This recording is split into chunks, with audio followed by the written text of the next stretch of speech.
All right, I'm back again to talk about the Evo SL because it's a shoe that just continues to challenge me. It's probably going to be my most frustrating shoe of the year. And I fully admit that it is probably everyone's favorite shoe of the year. It's going to be undoubtedly at the top of most of the best of lists through running influencers and running media at the end of the year. In fact, Runner's World magazine has already claimed it the best overall shoe of the year. Now, I love Jeff over there at Runner's World. We've had some amazing conversations over DM, and I love his cotton shirt energy, but claiming the Evo SL was the best shoe way back in February is, that's a little bit jumping the gun a bit, I think. Though I haven't seen him eat another shoe yet, and he will do that on Instagram if that's the case, so I think he's sticking to that. But even though it's the most loved shoe of 2025, it's one I've just found super frustrating, really for two reasons. The first is the marketing of this shoe. Now, I find their whole fast culture marketing campaign comically bad, ridiculously bad. It just strikes me as this meme. In fact, it's more this specifically. But marketing is marketing. It doesn't really impact the way the shoe actually performs. But that's where the bigger problem for me is with the Evo SL. The fit of this shoe has just been not very good for me. Way back in January when I reviewed this shoe, I actually talked a lot about the fit of this shoe. It was just too loose in the forefoot, not enough lockdown at the base of the eyelet chain. I got a really sloppy fit in this shoe, especially for as much performance as in this shoe. And I credited that this shoe is really fun to run in. The midsole is really fun. It's a great tempo shoe. And I had a couple great tempo runs in this shoe, but the fit just wasn't there for me. I tried half size down in this, got a slightly better fit in this shoe, but still it wasn't quite there. And then the length of the shoe wasn't there for me. It's just a super frustrating shoe that I see everyone just loving, and then I just struggle with it. And then I look at the marketing and I'm just like, yeah, it could be better. Recently, I would say over the past 3-4 months, I've actually been getting a lot of DMs and emails from people who follow this channel, follow my Instagram, telling me that the fit of the shoe has changed drastically. And that got me really curious. And what people were telling me, and this wasn't just coming in through emails and DMs to me, I also saw this around Reddit and other places where people talk about running shoes online, is that there was a couple fit inconsistencies. The first one that I got a lot in my email and DMs was that people would go on vacation and they'd go to a different country, and in that different country they'd pick up a pair of Evo SLs and they'd go home and they'd compare them to their other Evo SL, and they were shocked just how different the shoe was. Not only how it felt in hand, but also how it fit.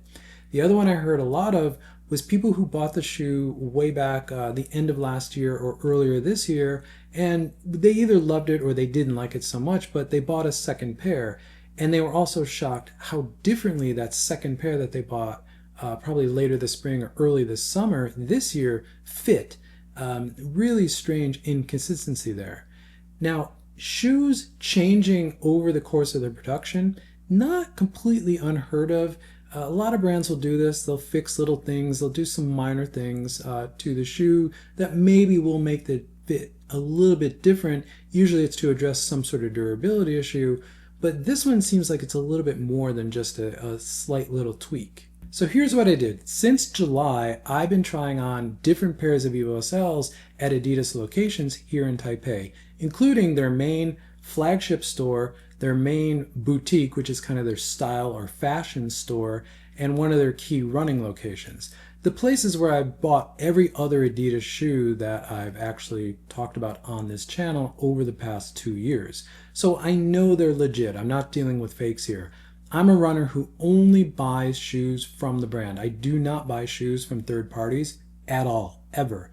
If I can't buy it on the brand.com or go into one of their legit retail stores, not a partner store, but actually one of their flagship stores, I don't buy the shoe. That's just how I am. There's too many fakes out there. So I'm confident that I'm dealing with actual legit Adidas product. So what I did is I took the shoe, I tried it on, and I checked the label that's right here on the medial side of the shoe. And here's a close-up of that label. And what I did in that label is I looked at the manufacturing date. Now this is the label that's out of this shoe that I just showed you, the one that I bought in December of 2024. You can see it was manufactured in September of 2024, the 9/24 date. So what I did is these pairs of Evo SLs that I tried on, one in July, one in August, one in September, I made note of what the manufacture date was on that little label on the inside of the shoe, tried the shoe on, made some notes on my phone about what was different from the pair that I actually bought way back in December last year, and used myself as a very small sample size of one. Now I'm talking about 4 shoes here that are manufactured over about a year's period. And I've never felt such inconsistencies in the fit and feel of a shoe on foot as I did with the Evo SL and these 4 pairs of shoes that I tried on. I've also bought multiple pairs of a couple shoes this year from Adidas, mainly the Adios 9. I have 2 pairs of those. They fit identically. The fit in the shoes is perfect. Also with the Adios Pro 4, I bought a pair back in December around the time I bought the Evo SL, and recently I've tried on some newer colorways of the Adios Pro 4, and they fit the same. There's absolutely no different. And over my time running in Adidas shoes, which goes way back, I've also never felt such fit inconsistencies in a single model year in a single shoe. So that really strikes me as kind of odd. So here's what I found. Starting with the shoe that I purchased in December 2024, which has a manufacture date of 09/24. This was the shoe that I reviewed back in January. It had a soft and pliable upper material. I actually really like the upper material on this shoe, but as I've said many times in many other videos, there's just too much volume in the forefoot. The base of the eyelet chain was too loose, meaning the lockdown in the shoe was just not there, which was problematic given how much room there was in the forefoot, but also how aggressive and performance-oriented the Evo SL is. It's a shoe that really wants you up on your toes. If you don't have a good lockdown, you're going to get a sloppy fit and your foot's just going to be moving around, which was the problem I had. And then to compound that, the medial toe box taper is just too tight. It presses my big toe inward towards my pinky toe, and also if I do a run that's more than, say, 7 or 8 miles, it actually will cause a blister that will eventually bleed. And I ran into that in a 10 mile or 16K run in my initial testing of that shoe. But if I stuck to shorter distances, I never really noticed it. The next 2 pairs I tried, one in July and one in August, had a manufacture date of 4/25 and 3/25 respectively, as you can see here. Now, I did notice some differences. I found the upper material a little bit more rigid. Much more rigid than I remember the pair that I bought straight out of the box. Now the upper does loosen up, it does give a little bit, becomes a little softer as you run in it. I also wash my shoes after every run, which also softens up uppers. But again, it just felt a little bit more rigid. Not quite as rigid as the material that's in the Boston 13, a upper and a fit actually of a shoe that I really liked. Even though I didn't really like the Boston 13, I thought the fit of that shoe was spectacular, and I actually really liked the upper material. I think it was a good evolution of that type of plasticky mesh that Adidas uses on Adizero shoes. However, in these 2 shoes manufactured in April and March of 2025, I did find there was lower volume in the forefoot, but the base of the eyelet chain was too loose. So it was almost like they just took the bagginess out, but they left the overall volume at the base of the eyelet chain. So the lockdown still was not there. I didn't run in these. I was doing bouncing on my tiptoes and sort of running in place. I could feel the same shifting of my foot forward. And I also found, and this is maybe because there was less volume in the forefoot, that the toe box taper just fit more narrow. It just felt like it was pressing my big toe even more than the pair that I had, even more than I remember it feeling out of the box. And then lastly, last week I tried on a 3rd and final pair of new Evo SLs that has a manufacture date of July 2025 that felt drastically different than either of the other 2 shoes I had tried on previous months, or the 2 pairs of Evo SLs that I actually bought, one in December and one in January earlier this year.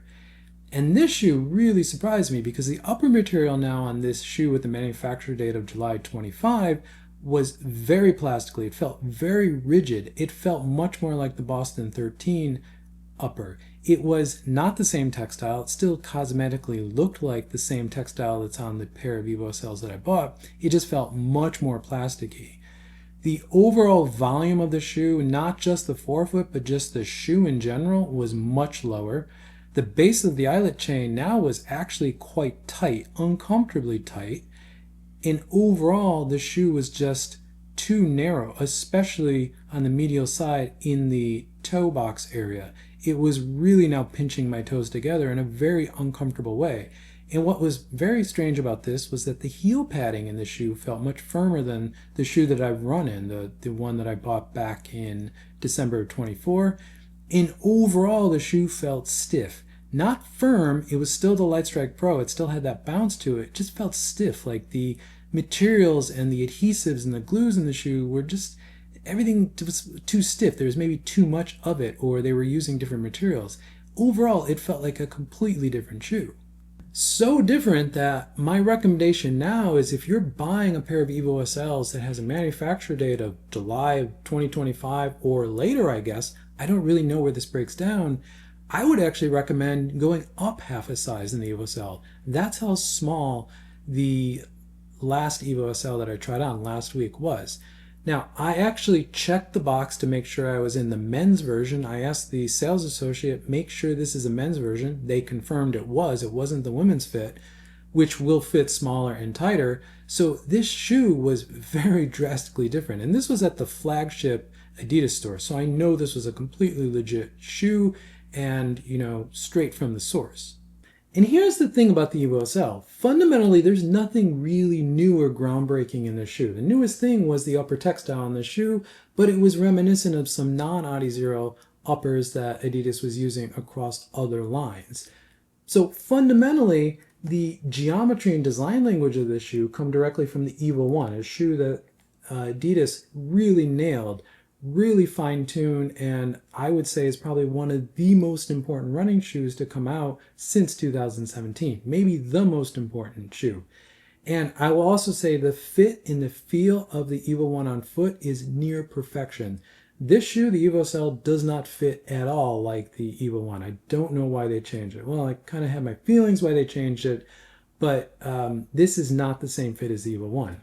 The foam in this shoe, the Lightstrike Pro in the midsole, the thing that is what people really love about this shoe is nothing new. It comes from the Adios Pro 3. It was in the Boston 12 as well. This is not a new formulation. It's not the newer Lightstrike Pro that we see in the Adios Pro 4 or the Adios 9. So when this shoe was manufactured, there was really nothing new about this shoe. This should have been a very easy and simple shoe for them to actually manufacture. And all of that leads to the three conclusions that I could make from this whole fit problem overall. And two of them don't really put Adidas in a very good light. And the first one is just overall there was poor quality control, and whatever problem was in the fit of the shoe, the quality control didn't catch. Now, as you remember, the launch last fall was ridiculously complicated. There was so much hype around it. Adidas built hype. They would release little batches to certain countries or cities or influencers, and they just kept building hype, building hype, building hype. So when the shoe finally went through mass release, probably in January, February, most markets got the shoe completely by then, there's just a huge demand for it. So the production cycle in the fall last year, and again, my shoes from November 2024, that's when it was manufactured, was maybe rushed or maybe a little spotty. I don't know. I don't really buy too much into this one because, again, quality control for Adidas has been really good. Specifically with the 2025 shoes, it's been exceptional. The build quality across the board for all the shoes has been exceptional. Again, the Boston 13, a shoe I didn't really love, the fit, finish, and the build quality of that shoe was spectacular. Same thing for the Adios 9 and also the Adios Pro 4. Even though the durability of the midsole and the rods in that shoe really aren't there, the build quality and the fit finish of that shoe, and then the fit on foot of that shoe and the Adios 9 is near perfection. Also, the Adidas Supernova Rise 2, not even an Adizero shoe. The fit of that shoe and the build quality of that shoe is exceptional. So I look to Adidas to have really good quality control, and therefore the product that they send to their stores to be really good. So I can't really explain why the Evo SL kind of failed on that one. The second conclusion I could jump to is that quality control actually caught the problem, but Adidas merchandising decided to release the shoe anyway. Because remember, there was a huge hype cycle built up for this shoe, so when this shoe actually was going to market, they needed as many shoes, as much product as they could to put into the markets that they were going to because there was so much demand for the shoe. I hope this isn't the case. I have no information saying that it is or it isn't. It's just the inconsistencies with the fit of the Evo SL are just strange. So something strange must have happened here. And the last one, and this is what I would expect from a company like Adidas, is that they actually did find a problem with the shoe and they addressed it. And that's where the Ninja fix came from. That's where the tweaks to the upper actually came from. Whether they work for me or not, I would expect this from a brand like Adidas. Now, they could have gotten a lot of complaints, a lot of returns on this shoe. That would have instigated actually addressing the problem in the shoe.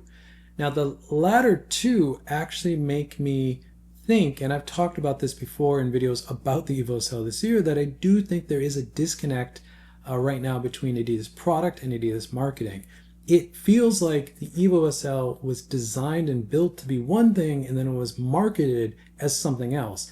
And I think that also brings in some of the disconnect with this shoe. Again, I know this shoe is hugely popular. I know a lot of people love this shoe, but it just has a lot of weird baggage, a lot of weird inconsistencies this year that I've never really seen in another running shoe.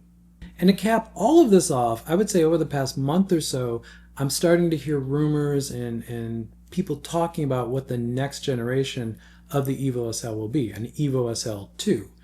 And the thing that I've heard recently is that there will be an Evo SL 2, but it's only going to be an upper change. Everything else will remain the same in the shoe. Now, I hope that addresses the last and the fit of the shoe as well as how the shoe is actually cut. Again, overall, the last of the shoe to make it the well-fitting shoe it should be for the performance that's available in that shoe. But we will see, and we'll see if there's some other changes to the shoe. I know Adidas really wanted this shoe to become another key silhouette for them, a key fashion silhouette. I would say they succeeded very well with that. I just wish the performance was there and the performance was consistent across the model year for the shoe. Thank you for making it to the end of the video. If you want to support what I do here, check out sagasurunning.com for merch or click the join button below. Neither one of those options are good for you. Leave a comment, leave a like, because it helps this channel continue to grow, which I always appreciate. And with that, I'll catch you in the next one.